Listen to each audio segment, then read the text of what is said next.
This is just a game, right? But it's not. It's really not. It's so much more than that.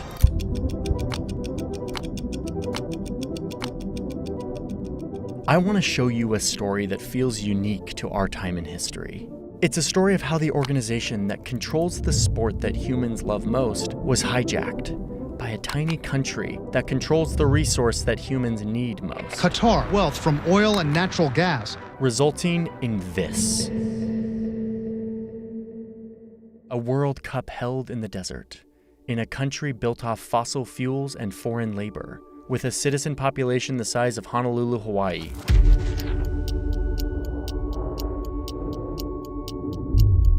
I want to show you how this happened. How Qatar, this tiny country, beat out the US, Australia, Japan, and South Korea by convincing 14 of the 22 most powerful men in football to vote for them to become the host of the 2022 World Cup. The winner to organize the 2022 FIFA World Cup is Qatar.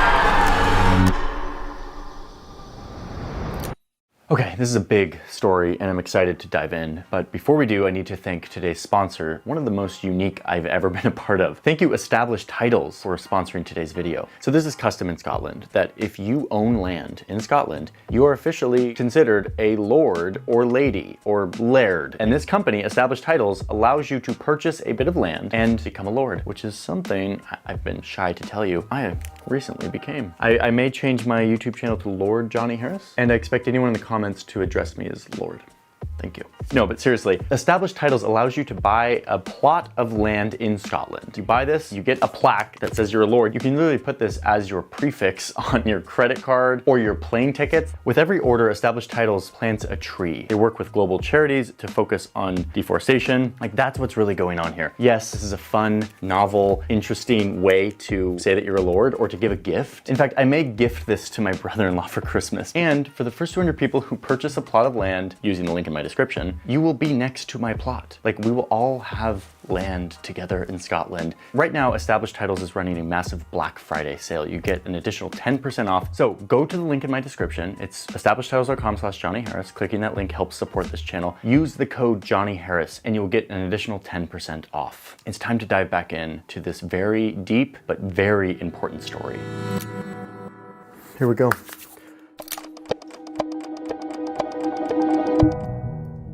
We've been deep in this, trying to make a web, trying to make a visual that will help us understand FIFA and why this World Cup is being held where it's being held.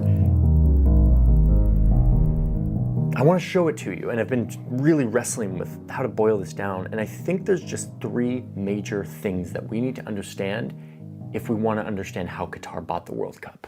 Check this out. Okay. There's 3 major things you have to understand to make sense of this story.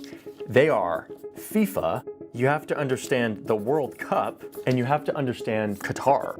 All right, this is our list. If you understand these 3 things independently, you can put them together to determine what really happened here and how this tiny desert country ended up with the World Cup. So let's start with FIFA. FIFA was started by 7 European nations in 1904. The original goal here was to help organize matches for association football, which is football. It's the thing we all know. It's the game where 2 teams of 11 players try to kick a ball into a goal. Football was no means invented here at this time, at this place. People have been kicking a ball around for like a million years. But it was here in Europe in the early 1900s when the modern authority for football was born, and born in pretty humble beginnings. But FIFA quickly grew into a transnational, quasi-political authority that spans the whole globe. In fact, we have a map for that.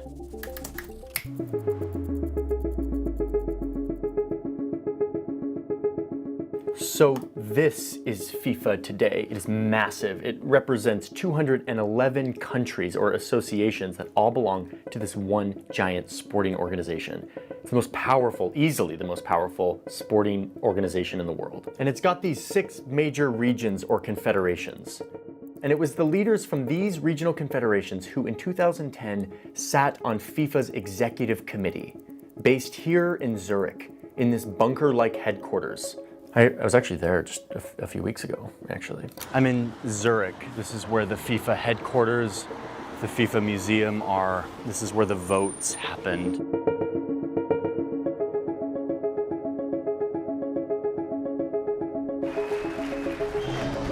Please include the ceremony.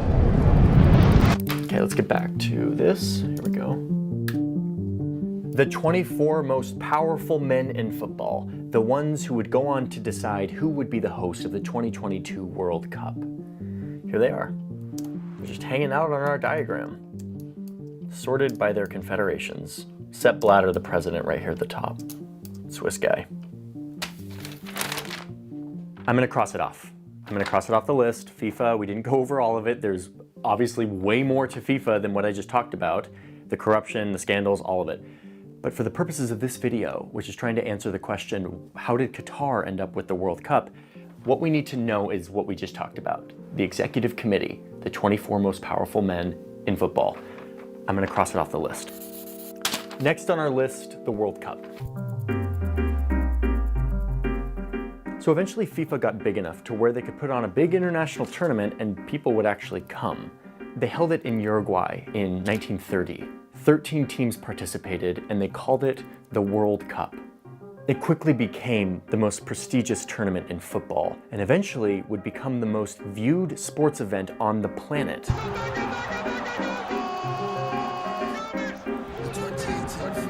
Beating out even the Olympics if you consider that 1.1 billion people, like a decent chunk of the entire global population, were simultaneously watching in 2018 when France beat Croatia in the World Cup final in Moscow. 1.1 billion people at the same time all watching the same thing. And, I mean, that's insane, but it's also kind of amazing. Like, what other thing brings that many people together? It is an amazing thing what global football has become, and that is basically thanks to FIFA. This was his stage. 90%, maybe more. Sport has the power to inspire and unite people. I mean, I'm immediately like actually almost crying. Like this is beautiful stuff. Look at this. Look at this guy. Look at this. These moments of like amazing like performance and then the reaction of these crowds. But it must be noted that when you have this much attention on one event, 13% of the entire global population watching at one time, it will quickly become less about the beauty of this game and more about, I mean, you know what I'm gonna say, more about money. With so much attention, corporations pay endless money to get their logos anywhere near this stuff. Here, or here, or here. Okay, that's not that surprising. What blows my mind is how far governments will go to also pay endless money to get anywhere near the World Cup. Not because they make money in return like the corporations. They always end up losing tons of money, but because there's a power in having the entire world focused on your country for a few weeks. Together, you've given the American people an extraordinary opportunity to welcome the world to our shores as host of the 2022 FIFA World Cup. I mean, look at this. Look at this. We plotted this, actually. We found this data. Every 4 years there's a World Cup, and this is how much each of these countries have spent on their World Cup. These are, again, taxpayer money here. This is government money being invested into hosting the World Cup. Throw this sucker onto a bar chart, and you get something like this. Like, it's getting out of hand. Like, every year they spend more and more and more. Oh, and spoiler alert, wait till I show you this graph with Qatar in the mix. Minds will be blown, I can promise you that. The point is that countries are willing to pay more and more to get the World Cup in their country, a moment for them to put their best foot forward on a global stage. This is what we like to call soft power. Okay, I am crossing the World Cup off of our list, not because I covered every angle of it, but because for the purposes of this story, this is what matters. Countries are more and more willing to pay unlimited amounts of money to try to get this event in their country because a billion people are gonna watch it and it makes them look good. Okay? We're crossing it off. All right, on to the last piece of our puzzle, Qatar, a country that should be pronounced Qatar, but I'm not gonna be that pretentious guy who shows up trying to like say it in the local pronunciation because it makes me sound cultured and cool. I am that guy, I'm trying to not be that guy. So for now, I'm just gonna say it like a Texas oilman says it, Qatar, okay? Thanks.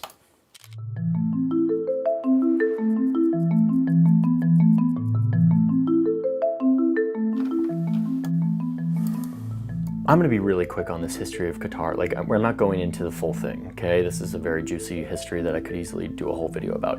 I'm gonna give you the spark notes, which is that Qatar, for most of its history, was populated by nomadic tribes and fishing villages, whose biggest industry was pearl diving, which is like a pretty gnarly thing to do. Like, you like tie a rock around your ankle and go under to find clams and then open the clams and see if there's pearls.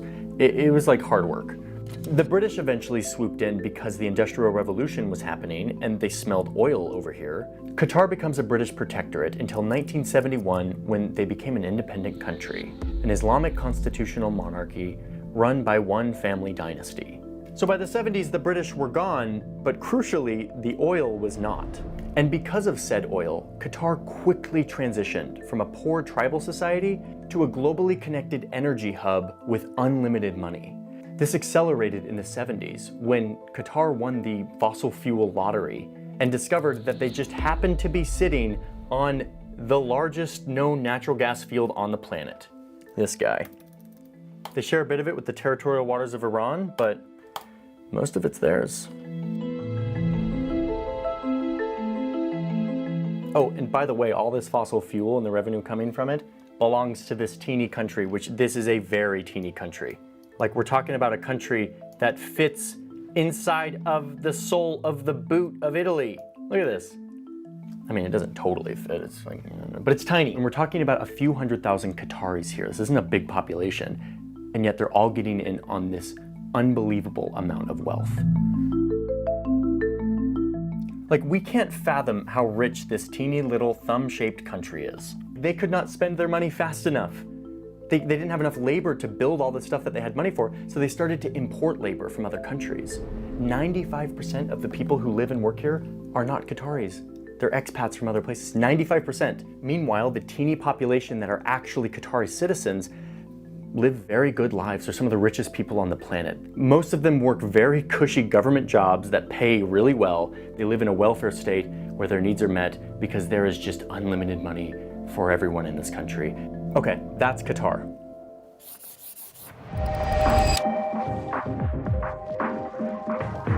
So this is the moment where the three pieces of our puzzle come together. Because in the 90s, Qatar starts to read the tea leaves. They start to realize that the world is gonna move away from fossil fuels, the one thing that they have. Their gravy train is gonna come to an end in a few decades. It's time to prepare for the future, said Qatar, by investing their billions and billions, hundreds of billions of extra dollars into anything and everything that is not fossil fuels. Diversify. So they start to go nuts. Everything from real estate in Singapore and New York City to buying the St. Petersburg airport in Russia to buying Miramax films and the Italian luxury brand Valentino. Like, boy, should I just make an entire video on Qatar Investment Authority? Because that would be juicy. In 2017, the BBC noted that Qatar owns more land in the UK than the Queen does. And as a part of this big diversifying strategic investment effort, Qatar focused on turning their country into a global hub for prestigious international events. You see where I'm going with this? Lucky for them, there is a shortcut to the most prestigious event in the world, the World Cup. Oh, and this event happens to be run by an organization that speaks a language that they're very familiar with, the language of money and power and influence. And here's where we are. So we're back here to this web, these gatekeepers of international football, the people who voted on who was going to host the 2022 World Cup. 14 of these guys voted Qatar, and I want to know why. Qatar, a country that FIFA itself, when they were evaluating all the bidders for the hosting, decided was not super suited for this. There's all these parameters that countries should have to be a good host. Qatar didn't really have a lot of them. And in fact, they had the opposite. Super hot weather, no widespread football infrastructure, and perhaps most strikingly, not a huge tradition of football or even a significant local population to spread football to in their place. They have a couple 100,000 people. The World Cup is supposed to bring football to new regions and spread it throughout a country. How are they going to do that in a hot desert oasis with like 300,000 people? So let's do this. We're done with our list. Let's move on to the next part of this video, which is probably the part we put the most effort into. And I want you to stick with me here, because the point isn't to go into every single detail of how some of this corruption went down. No one's going to remember every little detail. That's not the point. The point is to give you a sampling of the mechanics of how influence and power works, not just in FIFA, but in the international system generally, how powerful people get what they want. We'll never know for certain because this vote was secret, but we know Qatar got 14 of these guys, and I think I have a pretty good idea of how for most of them. We're gonna start with this guy. This is Mohammed bin Hammam. He's one of the executive committee members, and he's from Qatar, okay? We can safely assume that he probably voted for his own country. But more importantly, it was him, a big-wig international football guy, who helped pull the strings on everyone else on this web. Starting with this guy. Jack Warner. He's an executive committee member from Trinidad and Tobago. Leaked emails and bank records obtained by the Sunday Times revealed that before the vote, bin Hammam deposited $450,000 directly into Warner's account, and later even more, totaling $1.6 million. Just like literally, like he just paid him. Like this is the simplest version. Just like I will pay you money to give to so you do what I want you to. It's just like so straightforward. No wonder, a month after the vote, in an email, Warner called his Qatari colleague bin Hammam, quote, "the only brother I have in football." Okay, one guy down. Who else? Next, we have the 3 executive committee members from the South American Confederation. The US Department of Justice has gotten involved with these guys.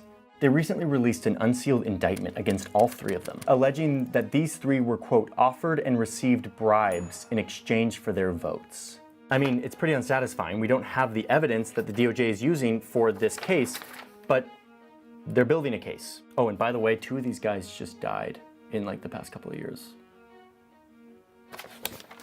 Next up, we've got these 3 guys from the Africa Confederation. A year before the vote, the African Confederation was having their annual meeting in Angola, which, by the way, was paid for by the Qatar bid team, the people who were like trying to convince people to vote for the World Cup. They paid for the whole thing. Okay, I get it. Trying to like lobby for your team, that's fine. But here's where it gets shady. While they were at this meeting, the Qatar bid team met with these 3 executive committee members. And according to a former employee who was in the room translating, the Qataris offered $1.5 million each to these guys in exchange for their promise that they would vote for Qatar. A year later, this employee turned whistleblower actually went back on her statement, saying that she actually lied about it and that there were no bribes. Kind of fishy. What's your incentive to lie? But then the FBI showed up at her front door and she admitted that she was pressured to say that she had lied about it and that actually the bribes happened. I don't know, man. We don't, like, I side with the whistleblower. You can decide how you feel. And now her life is basically ruined. She said in an interview that, quote, "I will always look over my shoulder for the rest of my life." Oh, okay, and while we're talking about this, one of those 3 guys that apparently got $1.5 million was later filmed by undercover reporters negotiating an $800,000 bribe in exchange for his vote. Like smoking gun evidence. Same thing happened to this guy, the executive committee member from the Oceania region. And they actually got disqualified from voting. So these 2 guys didn't actually vote. So we're now down to 22 EXCO members. Let's keep going.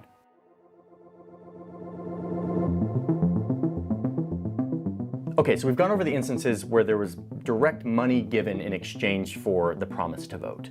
The next phase of the story are more subtle versions of influence. Less overt, less smoking gun-ish. Like this guy from Thailand.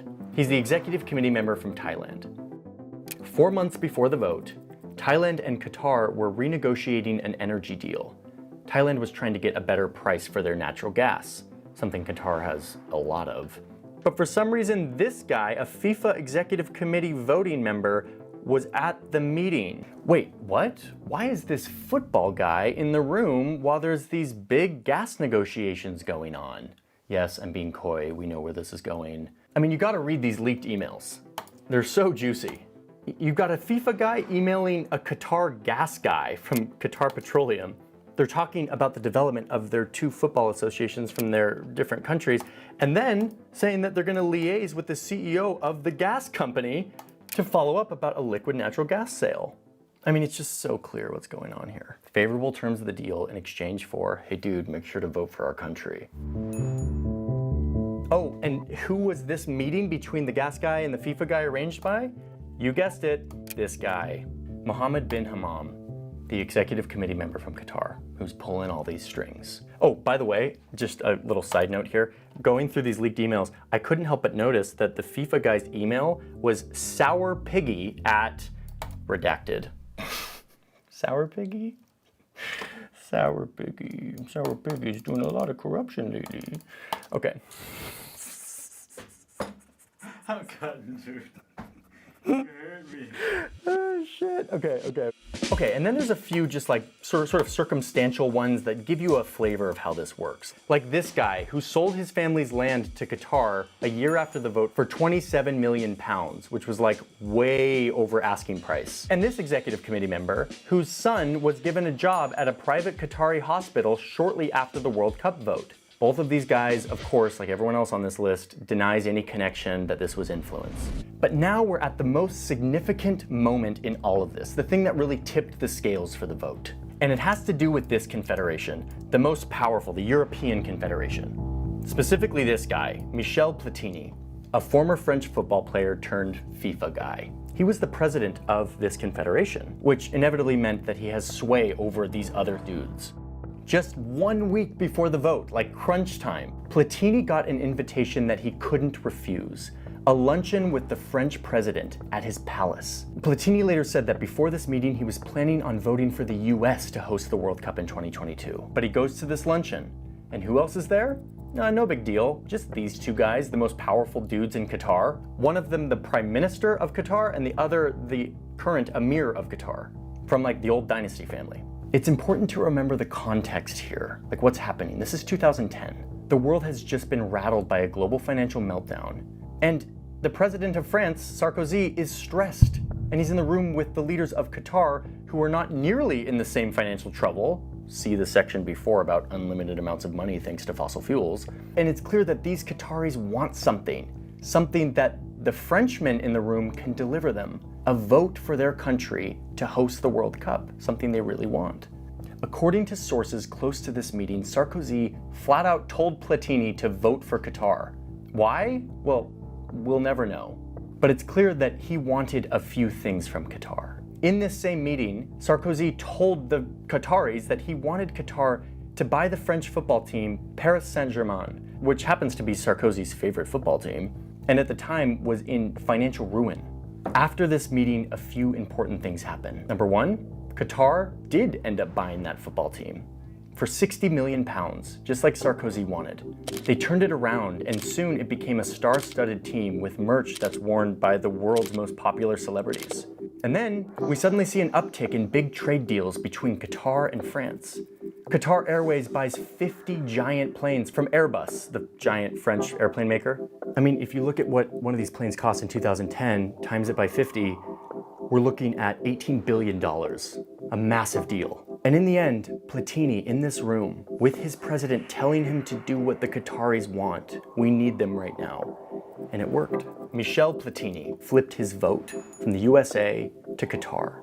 He admitted it later, that's not even speculation. The president of the executive committee, Sepp Blatter, was pissed about this and later said that this was the defining moment for Qatar winning. They have influenced Michel Platini at that time to vote for Qatar. Because remember, Platini then went back to his European Confederation with 8 executive committee members, 8 votes, and he almost certainly influenced others to join him. One book I read claims that he took 4 votes with him, but we'll never know. And then, on a cold day in December of 2010, the day of the vote came.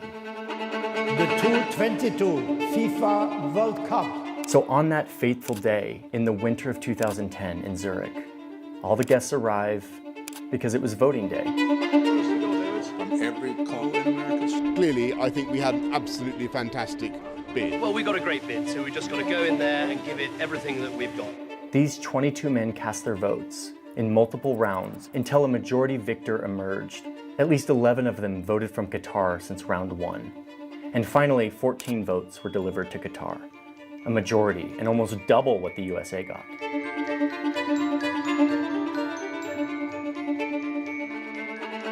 So yeah, that's how it went down. That's how it went down. Like, look, we'll never know exactly what happened. A lot of this stuff we know because it leaked out and we were able to put it all together. But the fact is, every one of these men has been involved in some corruption investigation. I mean, it's no surprise that this stuff happened, and probably so much more. FIFA is corrupt to the core. Qatar didn't make this happen. Qatar just saw an organization that spoke their language, the language of unlimited money. And they used that to get what they wanted, to prepare for the future, to diversify, to get the world to look at them. It is the biggest event in the world. So no, this isn't just a game. The reason why all of this matters is because football can be a beautiful thing. No matter what language someone speaks, or their politics, or their god, or whatever, they have this universal language, this game, a global culture full of screaming and cheering and crying and pride and identity. It's ridiculous, yet so beautiful, so uniquely human. And in a very real way, football is a mirror to the world. What's acceptable here in this most revered sport is what's acceptable everywhere. So, by using money and influence to get the bid for the World Cup, Qatar showed us just how power works in our world. They showed us who really matters and who doesn't, and validated an old idea that the rules of fair play don't really matter if you have enough money. Hey, thanks for watching and for sticking around till the end of the video. This is just the first of 2 videos we made on this topic. The next video publishes soon, and it's kind of the next chapter of the story of what happens after Qatar gets hold of the World Cup and they have to build all this infrastructure. And it's a very long, intense journey that I go on to report that story, and I kind of tell the story of that reporting experience. So that will be out soon. I want to tell you about a couple ways that you can support our journalism here. We do these deep dives. They take a lot of effort, and we need support, not just from sponsors, but more and more from the community. We have a community called The Newsroom, which is over on Patreon, and it is a place where you can get an extra video every month. It is a behind-the-scenes vlog of everything that happens in this studio behind the scenes. The fun, the wild, the deep dives, the animation, the editing, the team, the whole universe that exists behind the camera. I'm just one cog of a very big machine that we're building here. You also get access to my scripts, to interviews that I do with experts that are just like the full-length interview. I have influence on thumbnails and titles and even story ideas, so go check out The Newsroom over on Patreon. The link is in my description. If you're a video person or a photo person, we also have LUTs and presets that we use to color our videos and photos. We developed these over the course of a year with a professional colorist. They're very wonderful, and purchasing those, you can use them, and they also help support us over here. So those are a couple ways that you can support if you'd like to. Thank you for watching this video, and subscribe if you haven't already. I will see you very soon in the continuation of this story. See ya.